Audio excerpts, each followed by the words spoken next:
Hello everyone, it's Kieran Kyo here, the Kyoster, and I'm here on CKTV and YouTube, and we're here to talk about a situation that has been going on since 1983. And the situation is regarding WWE, former WWE, at the time WWF, then known as WWF, superstar, and at the time around between the mid 70s and the mid 80s, Jimmy Superfly Snuka was one of the biggest stars in all of wrestling, especially in the northeast area of the United States. And he was, of course, he was well known as former WWF champion at the time. His rise to stardom peaked around 1982, 1983, around that period. He was a WWF champion, as I said, briefly, I think. Snuka also went on to become the first ever ECW champion, that's Eastern Championship Wrestling, the predecessor to Extreme Championship Wrestling. That was then when he left the WWF in 1992. He went into Eastern Championship Wrestling in 93, and he became the first Eastern Championship Wrestling World Heavyweight Champion. But before that, 10 years before that, in 1983, when he was at the peak of his stardom in the WWF, Jimmy Superfly Snuka, as you've heard and you've probably read at this stage in reports I actually read it for the first time on the website of a Pennsylvania, I think it was Pennsylvania, newspaper, the New Jersey one. There's a couple of newspapers that had it out, and a lot of news reports I watched on YouTube as well from these American newspaper and television affiliates. And Snuka there was an ongoing case, but it had been reopened just last year, just recently, and they have enough evidence now, and they had enough evidence yesterday to arrest Jimmy Superfly Snuka. The story is, he had a relationship he was on the road, of course, as a professional wrestler, on the road over 300 days a year and stuff, and a lot of the wrestlers had, shall we say, extra activity and beyond marital activity or whatever, even if they were married or if they had full-time girlfriends at home or whatever. A lot of the wrestlers liked to venture into them territories. Unfortunately, that's just the way it was in that industry. A lot of that kind of stuff went on. But Snuka had this girl, Nancy Argentino, who was his girlfriend on the East Coast, and he used to meet up with her and stuff when he was in the different cities and she was nearby and all the different stuff. But apparently there was reports of a lot of aggressiveness in the relationship, and Snuka supposedly was beating her and stuff, which isn't a nice thought. But anyway, there is photos on the internet of them close, and but photos don't say everything. But it's a very interesting topic. Snuka definitely was a steroid guy. He would have had an amazing physique as far as his in-ring physique and stuff, and he was a high flyer. He was really the first ever high flyer in professional wrestling, no doubt about it. He just had that thing about him. He was physically dominant. Like, he had the muscle mass, and he also had the high flying kind of really fast kind of way of going. Not necessarily a cruiserweight in the ring, like flying all over the place, but he came off the top rope, and he famously came off the cage when he was wrestling against the magnificent Morocco in Madison Square Garden in 1983, sorry. And we all know that Mick Foley and himself, there's a big connection there, because Foley always said that his big idol and the guy he used to go and watch in Madison Square Garden as a young New Yorker was Superfly Jimmy Snuka. Now, Snuka's career, in order for me to tell you about this situation, I want to go back on Snuka's career. So I'm not glorifying the man, but he was a wrestling legend in the professional side of things. And the case is over 30 years old, so there is a chance that he is innocent. So I'm not going to be totally throwing him under the bus here now. I'm just going to talk about it because this is big, big news. In the world of professional wrestling, it's big, big news because when you think about the Roddy Piper dying recently, when you think about Dusty Rhodes dying just before that, when you think about the Hulk Hogan scandal with the racism and stuff, it's a big, big deal. And Jimmy Superfly Snuka was a big, big deal. But we're going to go over, talk about a bit of his career, talk about his whole span of his career now. In the first one, in the early days, 1983, Snuka, in the early days, in the 70s and 80s, Snuka was the top draw, along with Bruno Sammartino, along with superstar Billy Graham in the 70s. Them three, maybe Bob Backlund as well, yeah, Bob Backlund. Them 3 or 4 guys were the top dogs in the 70s. Then into the 80s, in the WWF, it was Snuka, Piper. Snuka and Piper, they had a rivalry going for a while. The Magnificent Morocco and Snuka had a big rivalry going, and a few others. And then as they got into the mid-80s, Hulk Hogan came along from the AWA. He was the next big thing. Snuka got kind of thrown to the side, and I would say a lot of that, the reason for that, was of course the whole thing about Nancy Argentino, about the supposed him being involved in her death and stuff.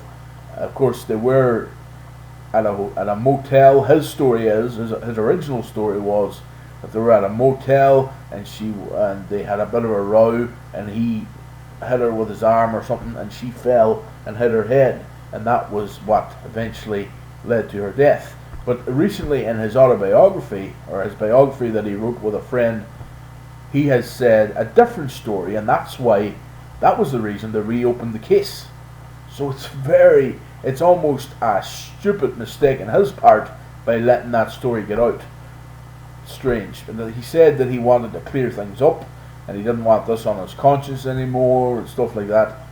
I'm paraphrasing, but that's what he said in interviews.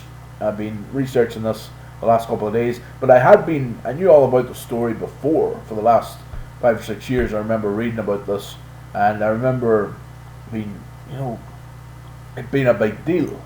I remember Vince McMahon they said Vince McMahon had helped Snuka. Vince McMahon apparently helped Snuka and helped cover up the whole thing while he was a big name in wrestling. But I would say a lot of this, the WWE didn't know what to make of this situation, so I would say as punishment to Snuka, they knocked him down the card a bit, and he became a mid-carder in the WWE, almost a jobber to a lot of wrestlers. He lost in a lot of the big pay-per-views. The big pay-per-views started with WrestleMania in 1985, and he was knocked down the card when them big pay-per-views came in. The pre-pay-per-view era, he was the top star. When you think about it, it's mad. And when I mentioned the big names in the 80s, in the 70s and 80s there, Andre the Giant was the biggest draw of all. I forgot about him for a second. How could I forget about him? But Snuka, in his prime, was one of the greatest all-round stars there was. But when you think about it now, this is a revelation to a lot of people now. A lot of people, unless you were a hardcore wrestling fan over the years, and I don't mean hardcore wrestling in the sense hardcore wrestling like ECW, I mean unless you were a passionate, old school, hardcore wrestling fan, you wouldn't know that Jimmy the Superfly Snuka was in this situation. And a lot of you might know Snuka anyway, might know Superfly Jimmy Snuka anyway, because he wouldn't be WWF these days, this last 5, 6, maybe even 10 years, they haven't really glorified Superfly Jimmy Snuka. He has been put to the back burner a lot. So it's really a strange situation. So yes, Nancy Argentino was the name of this woman that her family apparently wanted closure to the whole thing, and they did want Snuka convicted because they believed very strongly that Superfly Jimmy Snuka was the guy that done this. But he has said in his new story and his autobiography, he said that he did not. This thing did not happen, and that she fell outside the car when they stopped for a pit stop or whatever. He said that she fell outside the car. But it's very interesting, food for thought. That why would he change the story? And then I heard him on the Sam Roberts show on YouTube, and he was talking about the whole thing just recently. I think it was last year, to promote his autobiography, and he said that he got the whole story mixed up and stuff. You know, I know the man has just recently had stomach cancer. He got surgery for the stomach cancer. He's just recovering. I also know that Jimmy Superfly Snuka has early stages of dementia at the minute. He is 72 years of age. One of the most senior stars of that era at this stage now that's still alive, and he really has surpassed the steroids deaths and that from the people dying in 40s and 50s and 60s. This man obviously took care of himself otherwise, and he really was. He hasn't given up. But then he's an islander as well. He grew up on the Fiji Islands, and he really did. And then the WWF really capitalized on that because they give him that islander persona and made him wear the cheetah or the leopard skin outfits and stuff, and it only added to his character. WWE is well known, and wrestling is well known for stereotyping and stuff, and nobody takes offense to that in the show because it's all about the fun. You know, it's a comedy show. It's entertainment, and Snuka really played that part really well. And he went on anyway, talking about more about his career, folks. Jimmy Superfly Snuka went on then to become a big name as far as being part of that rock and wrestling era. They put him into Hulk Hogan's rock and wrestling cartoon. He was a big deal in the cartoon, one of the big wrestling stars, one of the good guys. And then they put him into most of the pay-per-views of the era. Well, actually, his last pay-per-view appearance was in Hulk Hogan and Mr. T's corner at WrestleMania 1 in 1985. After that, he took a hiatus. He went off to take 4 or 5 years off from wrestling. He came back at WrestleMania 5, made an appearance, and after that, he really was in a string of pay-per-views, and I don't think he got one victory in any of them. He might have won a count-out against 1 or 2 people, but he never was glorified to the extent he was in the 70s and early 80s. He still had the full package. He still looked great. He still was a great character. He could be used if they wanted to use him, but no. He went against Ravishing Rick Rude at WrestleMania 6 in 1990. He went against Ted DiBiase, the $1 Million Man, at SummerSlam 1989. And he had matches against the likes of... he teamed up with Roddy Piper and the Bushwhackers at Survivor Series 1989, and he was beaten by Mr. Perfect in the final 2 in the ring in the Sole Survivor match, and that was a good outing for Snuka, but he still didn't win. Then Royal Rumbles, he appeared in a good few Royal Rumbles, and he still appeared even when he left the WWF. He came back for about 4 or 5 Royal Rumbles over the years. The big standout moment in Snuka, there's 2 big standout moments in Jimmy Superfly Snuka's career. The first one being the big title one, the WWF title one. The other, and of course his jump off the cage in Madison Square Garden against the magnificent Morocco. And then his next big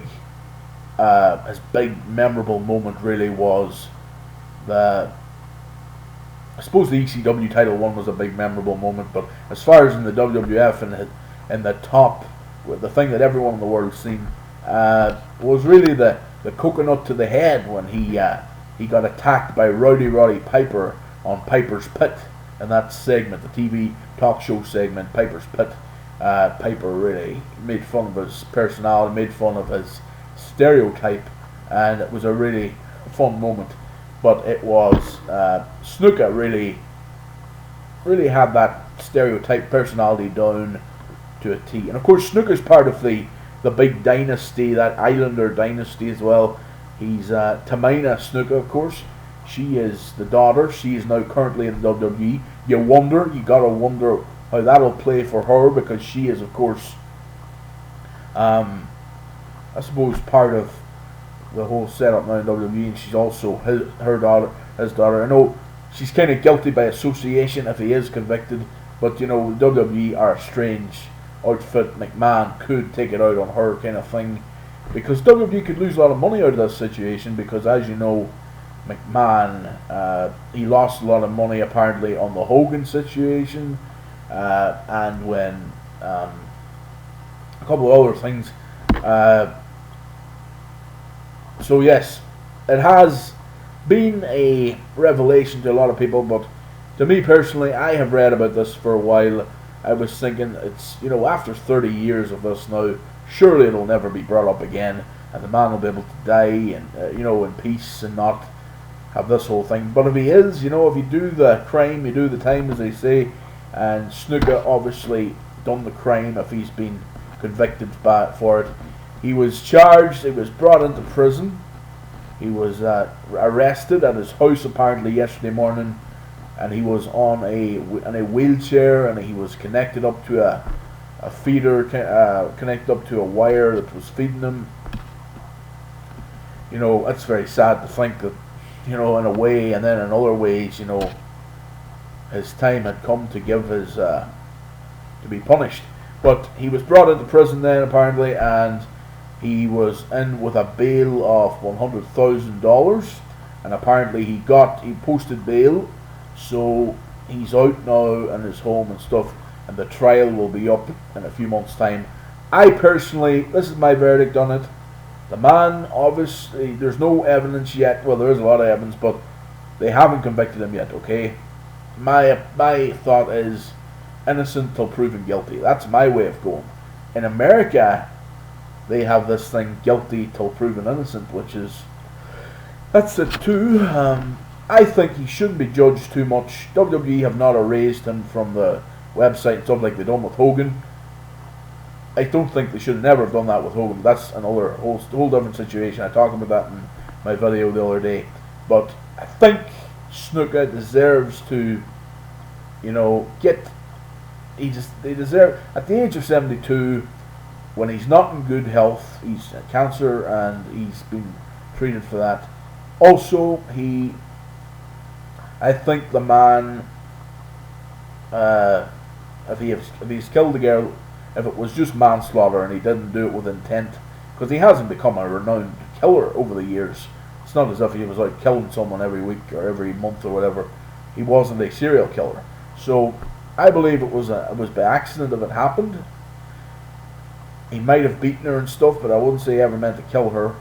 Beating her is a fucking serious crime anyway, folks.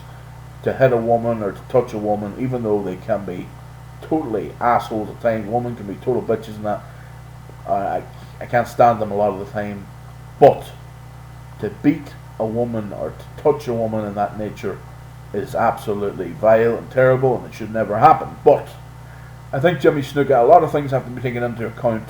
And I don't think the answer is to lock him up or give him the death penalty or anything like that. I think they need to let him rest and peacefully die in his own home for the rest of his life, because chances are it's not going to be unfortunately it's not going to be too long anyway, because he suffers a lot from these different things. But then he is an Islander, he's hardened to a lot of stuff. He grew up in that kind of Islander atmosphere. He's used to wrestle in his bare feet, for God's sake. He really did have that persona down to a T, and I think he lived his life really. he lived what he knew. And coming from an island and coming from a different way of going, and that, you just never know, he could have had that in his life. But anyway, it has been Kieran Kyo, the Kyoster, for CKTV and YouTube, giving you my lowdown on Superfly Jimmy Snuka in a world and in a time that is totally very, no, I don't mean totally, in a world and in a time that for professional wrestling is crazy. All these different things happening and beyond the ring. It's a weird time to be a wrestling fan, folks. I am a wrestling fan since around 1991, I would say, but I know all like the history of it. I like to say, but I don't say it to too many people, because some people would just laugh at you, because a lot of people, non-wrestling fans, really give wrestling fans a really hard time, and I've talked about this on many occasions. I like to think of myself as a wrestling historian, and I love professional wrestling, always did, but I'm a big fan. So I wanted to bring you the lowdown on my knowledge on Jimmy Superfly Snuka's arresting for this, the death of, for his arresting for his association with the death of Nancy Argentino in 1983.